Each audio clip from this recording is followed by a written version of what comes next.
boys and girls, viewers of all ages. I'd love to welcome you all back to the show, Just My Thoughts. I'm your host, Erick Daniel Coughlin, and we're going to open up today on the thought tracker here. On Just My Thoughts, we're going to play catch up around the sports world. So that's not just the NFL, it's also the NBA. But before we do all that, we're going to break down my week five picks of the season. I told you guys last episode that you would see me on Saturday. That's today. So how you doing? And then so I also told you guys I'd give you the rest of my week five picks because as you know, last episode I picked the Bears to win against the Commanders, and they finally did that. We finally got a win under the column, so we're 1-4. Thank God. Should be 2-3, but it is what it is. We dropped the ball in Denver. We mentioned that last episode, and we made up for it 10 times fold against the Commanders, who happens to have a better defense. The Commanders' defense is a hell of a lot better than the Denver Broncos' defense, and we found a way to hold strong, play hard, and beat those guys. So that's a plus side for us, and that's a lot of things looking forward to moving forward with the rest of the season. But that being said, without further ado, let's get started. My week five picks for the 2023 NFL season. Here we go. Of course, I already told you guys I picked the Bears over the Commanders, won that, so I'm 1-0 thus far. I've got the Bills over the Jags. I'm taking the Patriots over the Saints. I'm taking the Colts over the Titans. Newsflash for all you guys out there who may or may not know, Jonathan Taylor is finally off of the injured reserve list. And if you did not know this, you know this now because of me. He was never injured to begin with. He was holding out for contract, and guess what happened? So he played hardball with the Colts. The Colts have been struggling to move the ball without him, and him playing hardball paid off. So Jonathan Taylor today, this just happened today, maybe last night, but they're just not talking about it today. Jonathan Taylor had signed a 3-year, $42 million contract extension. So great job for him for playing hardball. Great job for him for knowing his worth, and great job for him for getting paid. Again, taking the Colts over the Titans. Moving forward, I've got the Steelers over the Ravens. I'm taking the Lions over the Panthers. I'm taking the Texans over the Falcons. Now, this was a really hard pick for me because the Falcons have been playing good football. But on the flip side of that, the Texans have also been playing good football. And that being said, C.J. Stroud is on pace to make Rookie of the Year. So I'm taking the on the right path Rookie of the Year, C.J. Stroud over, Desmond Ridder and the Falcons. Because I told you guys in many, many forums that I thought the Falcons were at the bottom of the list when it comes to the NFL talent. So that being said, moving forward, I'm going to take the Dolphins over the Giants. I'm taking the Bengals over the Cardinals. I'm taking the Rams over the Eagles. What? You're going to pick the Eagles to lose? I'm picking the Eagles to lose. And this is not the first time that I picked the Eagles to lose. So if I'm wrong, I'll be wrong again. Because if you guys can remember, I picked the Bucks to beat the Eagles. That did not happen, but that is what I picked. Again, I'm taking the Rams over the Eagles. This is going to be a shocking pick for everybody, but I'm taking the Jets over the Broncos this weekend. I sure am. I'm taking the Vikings over the Chiefs, taking the 49ers over the Cowboys, and I'm taking the Raiders over the Packers. And that being said, I'm not even exactly sure that Jimmy Garoppolo plays this weekend. I don't know if he's going to be off. I don't know if he's back from injury or not, but regardless if Jimmy Garoppolo is back or not, I'm still putting my faith in Josh Jacobs to hit the ground hard and heavy and finally look like a running back, because if you guys can remember, last year he led the league in rushing yards, and this year he's dead last in rushing yards. The rookies are playing ball better than he is. So I'm thinking that this is going to be the weekend he knocks the rest off the gears and gets things going. I hope that Jimmy plays.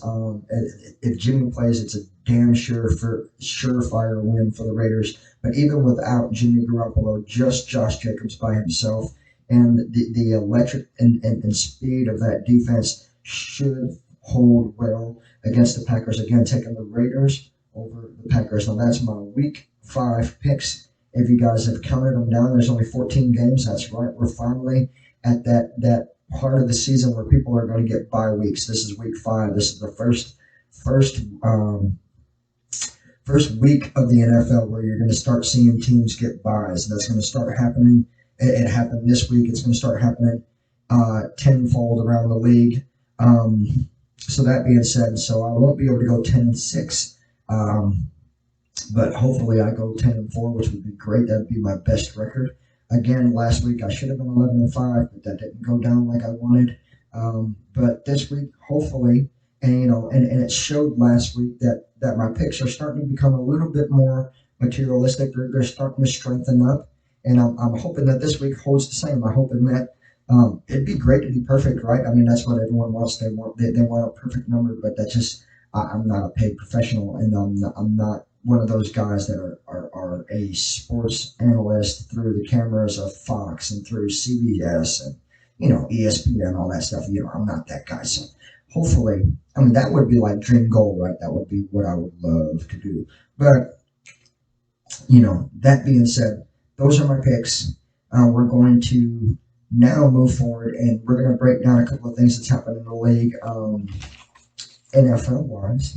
So we're going to open up with the Chase Claypool situation. So if you guys don't know, for all you Bears fans out there, I'm sure all the Bears fans know, it should already be in the Sunday Times, and it should probably be talked about in every social media Chicago Bears thing, groups and all this and all that. So Chase Claypool got traded to the Miami Dolphins, and it's a complete loss for the Chicago Bears. What are you talking about? This is what I'm talking about. So we got a seventh round draft pick of next year's draft for Claypool. But now, what did the Dolphins get? The Dolphins got Claypool, which helps them, right? Because first of all, they got Jalen Waddle, which is nice. They got the cheetah, Tyreek Hill, which is also nice. And now they got a humongous big man red zone threat in Chase Claypool. So for a team that is already looking unstoppable, now they're damn sure going to be unstoppable. So the Bears had lost that trade, but that's not all they got. So they also had got next year's sixth round pick. I think we were like, within the sixth round, we were supposed to be like the fourth on board within the sixth round. Well, that pick goes to Miami. So not only did they get Chase Claypool, they're also getting our sixth round pick, and we're only getting a seventh round pick. So therefore, in this trade, we had lost two players for one, and I do not like it. First of all, I mean, there's not a whole lot of talent in the seventh round, right? What are you talking about? You talk about undrafted rookies that do great. Yeah, some of them do. Most of them don't. You can't look at Jack Sanborn and say we're going to be fine. Jack is a freak. They're not all like Jack. You have to keep that in mind. We got lucky when we got Jack Sanborn. We're hoping to get lucky in next year's draft pick with this trade. But all in all, so this is something that might needed to happen anyway. Am I happy about it? Absolutely not. This is what I would have done, how I would have handled Claypool to begin with. First of all, he would have sat on the bench all damn year. I would have rather had him on my roster and not used him at all than to give him to a team that's competing for a title. We completely messed up and messed around with this whole situation. I would rather keep him at home, keep him on the roster, and not even keep him in the facility. You could pay the guy to stay at home. That's what I would have done. I would have never give up talent like Claypool to a team that's looking to try to go to the Super Bowl. So we did not handle that very well, in my opinion. Now, other people have different opinions. Everyone's mind's different, right? So some people are going to be like, oh, he needed to go. Oh, he was trash. Didn't you hear the problems he had in the locker room with Alice Jones Jr.? Yeah, I heard about the locker room problems with Alice Jones Jr. And then they say, well, we threw the ball to him 18 times this year. He only caught the ball 5 times. Yeah, I know. I know that it hasn't been working out with the whole Claypool thing. And for reasons why I do not know, right? I don't understand how you can have a guy that's 6'5" and runs a 6'4" 40 and is built like Terrell Owens, and you just can't get him the fucking ball. I don't know how or why his performance was so low, but I do know that because of his capabilities, because of his size and his talent, and his speed and his strength, again, I compare him to Terrell Owens again. So when you got a guy like Terrell Owens, you don't let him go for a 7th round draft pick. So that was a mishandle by the Chicago Bears. And trust me, I'm a Bears fan, so this angers me. I think the whole situation could have been done differently. Here's the thing. To me, I have this understanding of this. If you bench the guy all damn year, yeah, he's going to be angry. Yeah, he's not going to want to play with you. But you can let him walk as a free agent and get nothing from him, which is exactly what we've been getting anyway.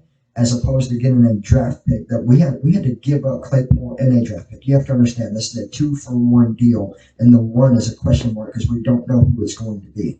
That's why I'm against it. If we were going to trade Claypool, which obviously we did, so if this was something that Matt Eberflus and something that Ryan Poles had discussed, hey, we got to get rid of this guy. What are we going to do? It would have made more sense to have found another active player in the league, someone we absolutely know, someone we've seen tape on, than to go with a draft pick that we have not seen tape on, that we don't know who that body is going to be, that we don't know what number in the draft that even falls under. So, again, I do not like the situation that happened with Claypool.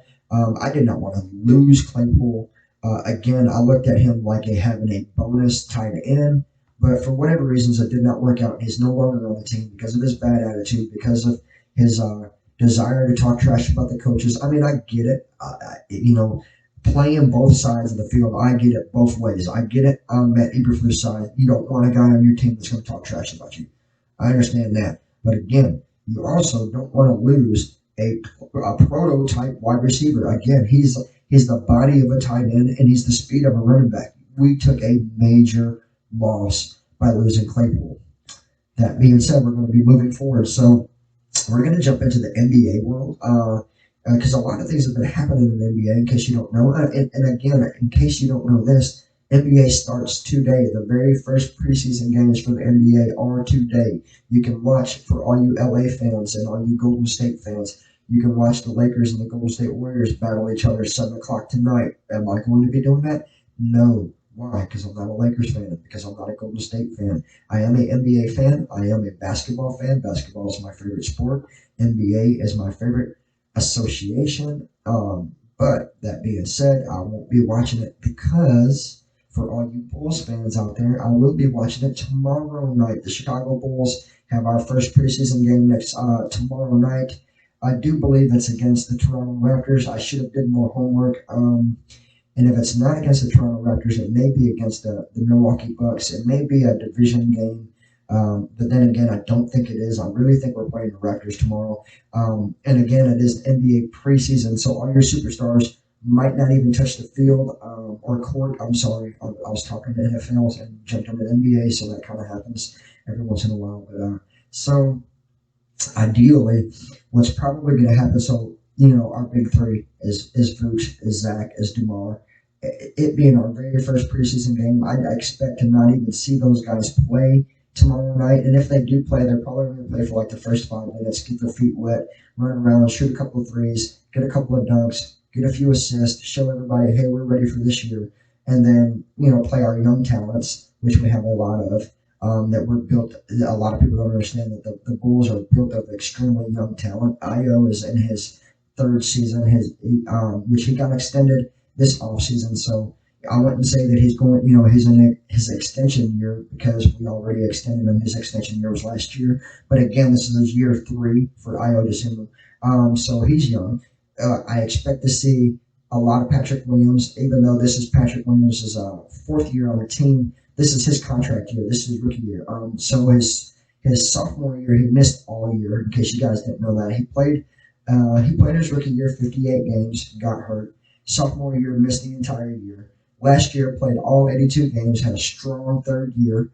So this year is his 4th year underneath his rookie contract. This is his extension year. So I expect Pat to play more than the rest of the starters. And I say that because I say this. I expect Pat to be our starting power forward all year long.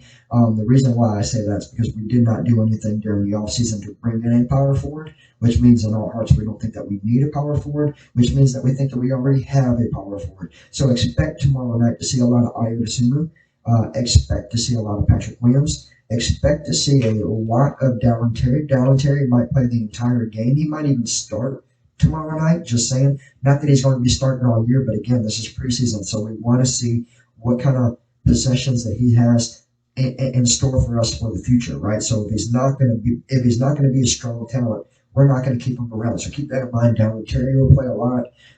Julian Phillips, the only guy that we drafted this last year, expect to see a lot of him. Expect to see the guys that we brought over. So Javon Carter will get a lot of playing time. So we don't have to play Kobe a lot. Kobe is probably expected to be our starting point guard this year. That being said, so Javon Carter will get a lot of playing time. Torrey Craig should get a lot of playing time. Um, I'm trying to think of.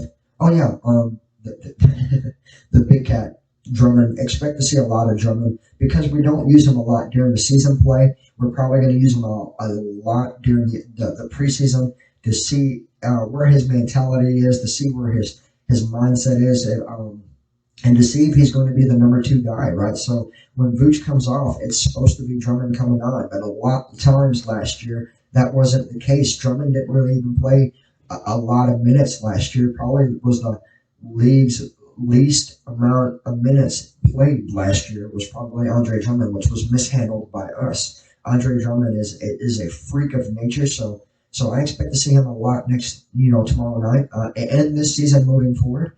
Who else would probably get a lot of playing time? So we got Craig getting a lot of playing time, Phillips getting a lot of playing time, Drummond, Desumu, and Dallin Terry. And then probably have to say out of the starters, Kobe is probably going to get some minutes. Nothing like Zach, nothing like DeMar, nothing like Vooch. Those guys will get the least amount of minutes tomorrow night. But either which way, we will be having Chicago Bulls basketball tomorrow night. So look forward to that. But that being said, let's break down to I talked about these trades and what happened this offseason in the NBA. So this week alone has been a crazy week in the NBA, and this is the reason why. So a guy named Drew Holiday, everyone that's an NBA fan should know who Drew Holiday is. He got shipped around twice in 1 week. What are you talking about? So this is what I'm talking about. In case you don't know, if this is breaking news to you, Damian Lillard is now going to be a Milwaukee Buck. Remember I told you guys this many episodes ago.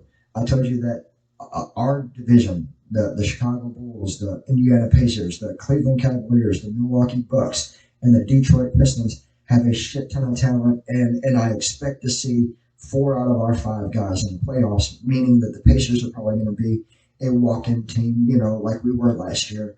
What they call what do they call that?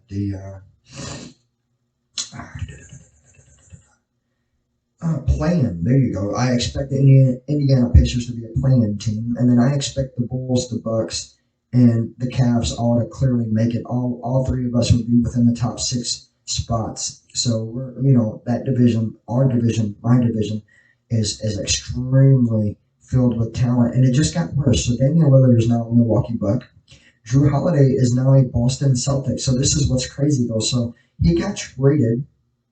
There's like six players. They all got shifted around, and he ended up in Portland, right? And so only thing that I can imagine is as soon as he got to Portland, he called his agent and he's like, "What the hell? I don't want to play here. I want to play for a playoff team. This is a rebuilding program. I have too much talent, and I'm getting way too old."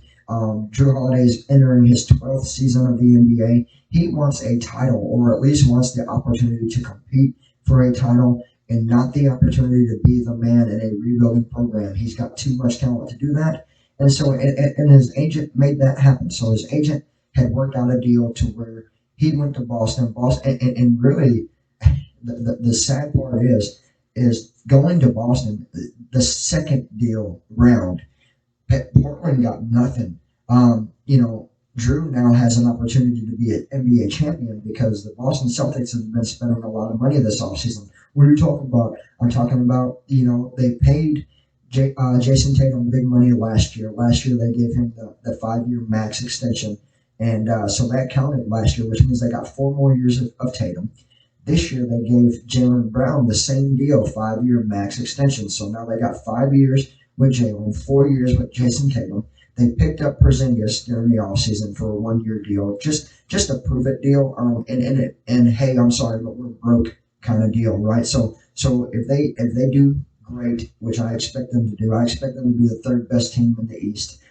Maybe even the 1st. They might be the number 1 seed of the East this year. So they'll have bonus money for Porzingis, and they'll have bonus money for Drew Holiday. So again, they only had to give up draft picks to get Drew Holiday over there. So now the Boston Celtics, 4 out of their 5 starters, this is what they're looking at. They're looking at Drew Holiday as their starting point guard.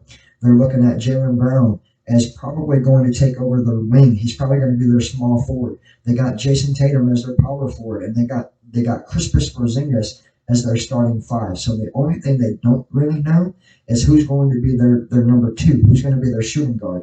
Well, odds are it's probably going to be Kevin or Devin White. I don't know why I said Kevin White, but Devin White. And this is his third year. This is his contract year. He's coming off his rookie deal. At one point in time, they started him. His rookie year, he was their starter. His second year, he was their sixth man. This is his third year, probably his extension year. And so they're going to start him. They started him. They made him a six man. Odds are they're going to start him again. And that's just me guessing. I'm not a Celtics fan. I'm a Bulls fan. But I do watch a lot of basketball, just like I watch a lot of football. And I peep his talent. He's a popular guy. They like him a lot. He gets a lot of minutes. He's held his own through league averages. You can never say he's the reason why they lose. You can never really say he's the reason why they win. But again, he holds his own. So I expect him to be that number two. And they may do something crazy like White might be the number one and Holiday might be the number two. So you might be looking at, if you're a Boston Celtics fan, your starting five: White, Holiday, Brown, Tatum, Porzingis. So again, with that starting five, that's horrendously scary for the entire NBA. Not only can they compete in the East, they can also squash the West. Boston's probably looking at being the number one seed in the NBA next year. Heads up for all you Celtics fans, you guys have done a great job this offseason, and picking up Holiday was nothing but brilliant by you guys. So this offseason additions, just your two new players, Holiday and Porzingis, are arguably in the top five best in their positions. So great job for you. But that being said, so let's break down the rest of what happened, right? Give me 1 second.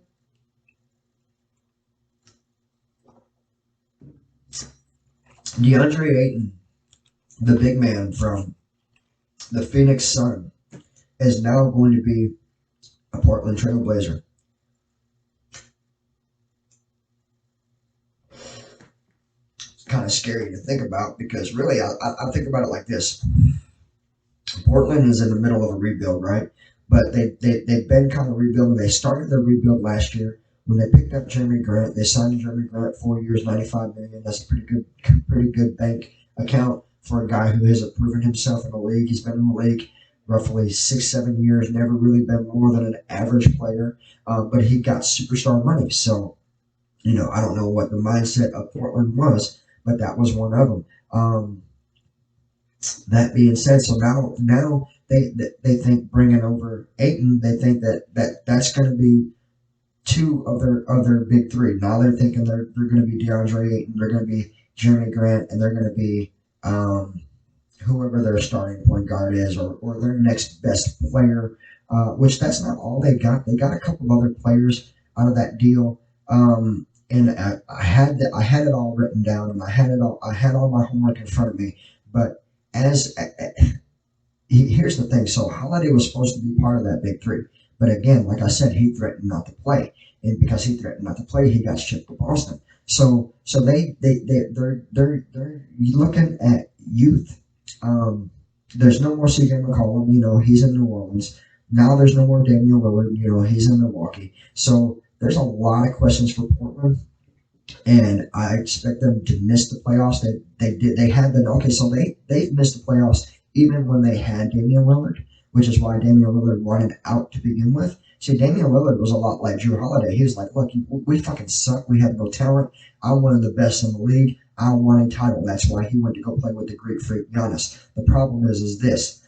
He came into a division with a shit ton of talent. So in that division, let me just break this down for you. There is Damian Lillard. There is the Greek freak Giannis Antetokounmpo. There is Brook Lopez, who's been in the league for 15 years and respected for 15 years, which they're all three on the same team. That's their big three, right? So who's the next big three that's important? How about Chicago Bulls? You got Zach LaVine, DeMar DeRozan, Nikola Vucevic, and an incredible big three. My big three is phenomenal. Just going to throw that out there. Go Bulls. The Bulls are going to be a lot better than what people expect.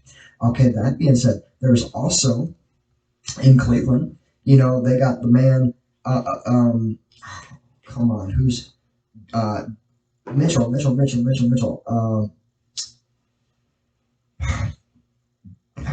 What is Mitchell's first name?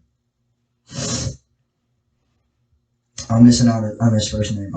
But for whatever reason, I went name blank for a minute. But you guys all know who I'm talking about. Donovan Mitchell. There you go. Boom. All I had to do was quit thinking, and I thought about it. So Donovan Mitchell, and then not just that. So Cleveland also has Evan Mobley, who's really nice. And then they picked up a really good, solid shooting guard during this offseason, so that was really good by them. Again, Indiana Pacers, with Miles Turner, and now that they got Squid Bay, and they also have Tyrese Halliburton. So their big three is good. Indiana has a good big three. Cleveland has a good big three. Chicago has a phenomenal big three. And I would even say that Milwaukee Bucks have a phenomenal big three. There's a lot of talent in my division. So it's going to be really rough for everybody. Everybody, literally, it's going to be rough for the Bulls. But on the flip side of that, it's going to be rough for the Cavs. It's going to be rough for the Bucks. It's definitely going to be hard for the Detroit Pistons, who think that they're on a great rebuilding program. But the problem is the talent that they're bringing in is all youth. You're not going to get a bunch of young guys that are going to go in there and beat phenomenal studs. So it's just not going to happen. I don't see Detroit being a playoff team, not this year, not next year, not any year. And I'm not hating on Detroit. I'm just being real. I'm being realistic. All the talent that's in that division, they are the weakest link of the division. That's just a tough pill to swallow, and it's the truest pill to swallow. So that being said, I'm sorry, Detroit Pistons fans, but you guys will not be in the playoffs, and you guys are going to struggle to win games in the division. Now, can you beat teams that are outside of the division?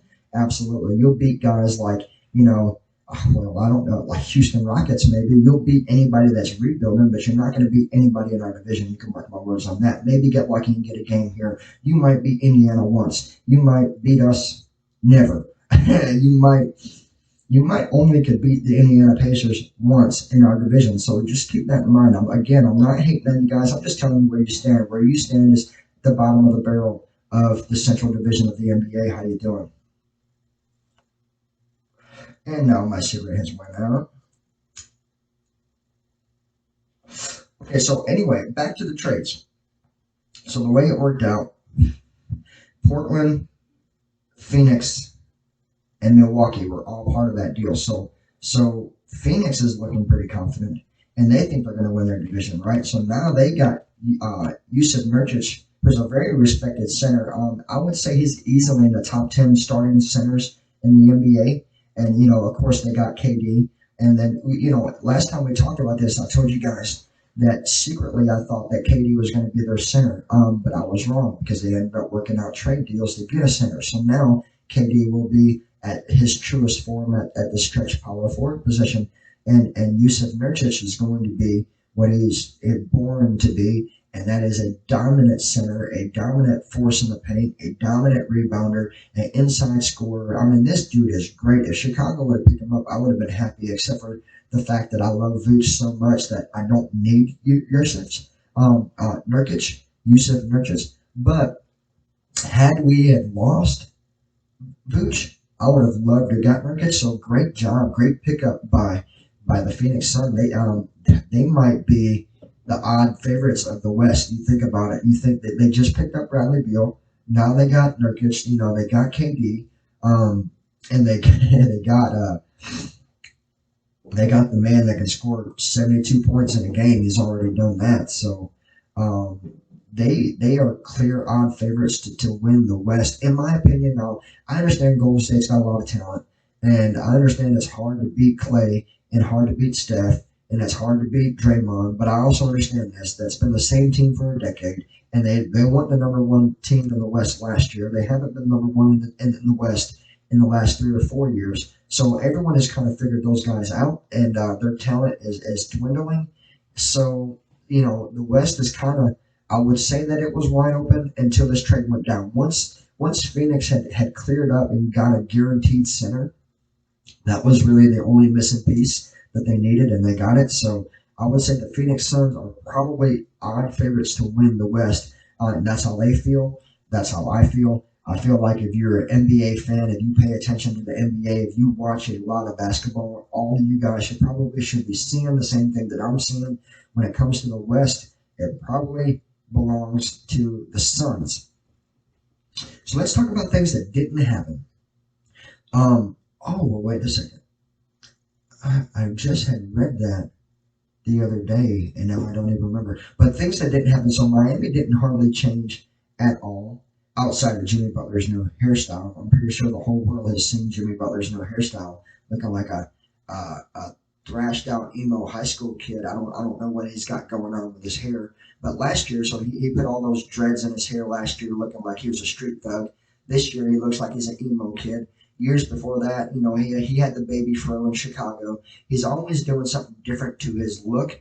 But, people have to realize this.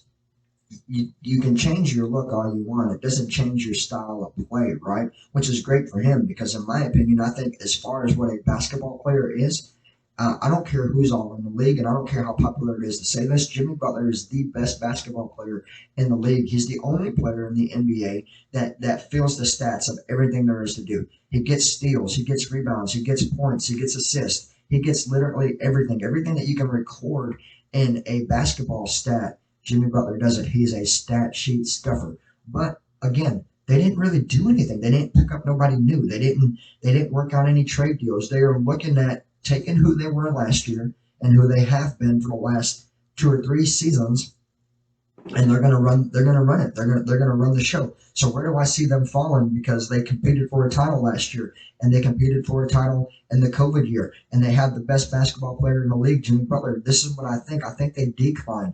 I think they're going to be within the premier 6 players that are going to make the playoffs. And when I say that, because of the play-in bracket, 7, 8, they have to compete against 9 and 10 in the play-ins. That's just how that works. But I don't think Miami has nothing to worry about. I don't think they're going to be within the 7, 8, 9, 10 range like they were last year. A lot of people don't realize that, and a lot of people might remember. I will always remember that's the reason why the Bulls missed the playoffs last year, because we were one of those play-in teams, and we did have to beat the Heat, and we failed, and the Heat beat us. But I don't think that we're going to be in that situation, and I don't think that the Heat are going to be in that situation either.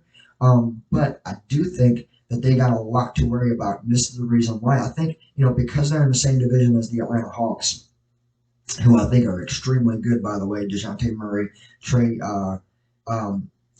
Young, and then of course they kept Clint Capella. I think the Hawks are odd favorites to probably be the best team in that division, only because here's the thing. Now the Heat were great last year, but they let go of talent instead of adding talent. What are you talking about? Well, I'm talking about there will be no Gabe Vincent in Miami next year. There will be no Max Strus in Miami next year. The 2 most premier dominant 3-point shooters that they had, they let go of, and they didn't replace them. They didn't bring them in. Sure, they brought in Josh Robinson, but Josh Robinson's not a 3-point shooting caliber guy like Max Strus, right? And they brought in some draft picks, which actually they let go of for some reason or not. They worked out deals where they brought in Jaime, what is it, Jaquez or something like that. Jaime Jaquez. He was like their 2nd-round draft pick this year. But then they traded him off for the deal to get Robinson to come back to Miami. But again, like they didn't bring in, to me, they didn't bring in enough killers. They lost a lot of 3-point talent, and they brought in, wing talent. They brought in defensive talent. They brought in guys that are going to help them play defense to stop other guys from scoring. But that's not what they're meant to do. How they played last year, stretching the floor with Max Strus, stretching the floor with Gabe Vincent, running the post with Jimmy Butler and Caleb Martin, having Bam Adebayo being their center. That was issues for me. That's the reason why they were a play-in team for me. They should have brought in a dominant center. They failed to do that. They should have brought in a dominant power or a point guard. So they don't have to rely on Tyler Hero. They did not do that. And the reason why I think they don't need to rely on Tyler Hero is because, first of all, he's been hurt. He got hurt last year. But if you guys can remember, he got hurt his sophomore year. So he had a great, stellar rookie year. His second year in the league, he got beat up. His third year looked great. His fourth year, which was last year, again got beat up. So he has issues of staying healthy, and the reason is because they try to use him the same way that Chicago used Derrick Rose, a do-it-all player. And I don't see that Tyler Hero is a do-it-all player. Tyler Hero is a good all-around player, but a do-it-all guy, a guy that can just dominate a team, I don't see that in Hero. So I think that the Heat will fall. I don't see them competing for a title this year, even though Jimmy promises that they will. Jimmy can't beat five players by himself. He swears that he can, but I don't see that at all. I think the East brought in a lot of talent via the Bulls, via the Celtics, and even the Hawks. The Hawks have changed. I didn't talk about, I talked about their big three. I talked about having Young and Murray and Capella, but I didn't talk about all the other guys that they had brought in. They changed their squad. They brought in some youth and they brought in some beef all at the same time. The Hawks are legitimately they're odd favorites to win that division this year. So when that happens, you guys are welcome. I'm telling you now. So when we're in April and we're breaking down playoff brackets and the Atlanta Hawks are the fourth best team in the NBA, you heard it here first. How you doing? So that being said, ladies and gentlemen, we're going to wrap this up. As far as my Week 5 picks, I will rerun that for you. I got the Bills over the Jags. I got the Patriots over the Saints. I got the Colts over the Titans. I got the Steelers over the Ravens. I got the Lions over the Panthers. Texans over the Falcons. Dolphins over the Giants. Bengals over the Cardinals. Rams over the Eagles, Jets over the Broncos, Vikings over the Chiefs, 49ers over the Cowboys, and the Raiders over the Packers. So just to keep your minds fresh on the NFL. And a clear reminder that basketball starts tonight. You got the Lakers versus the Golden State Warriors. And then tomorrow night, you got the Bulls versus the Raptors. So for all you NBA fans out there that are dying to watch watch anybody, any basketball team, you can start watching basketball as soon as tonight, 7 o'clock tip-off, LA versus Golden State. Again, odd favorites for the West in the NBA. I have to tip my hat to the Phoenix Suns. I'm not a Phoenix Suns fan. I don't even like the Suns. I don't like KD. He's my least favorite player in the NBA. But I respect his talent. And I respect what the team is doing to change at will to be better than what they are. I respect that. So I think they're the clear favorites to win the West. As far as the East is almost up for grabs. There's three primary teams that are going to be battling for first place. That's Boston, that's Milwaukee, and that's Chicago. Yes, I really believe that the Bulls are going to be are highly underrated and are highly talented. I think we're going to prove that all year long. And again, you can watch us play tomorrow night against Toronto.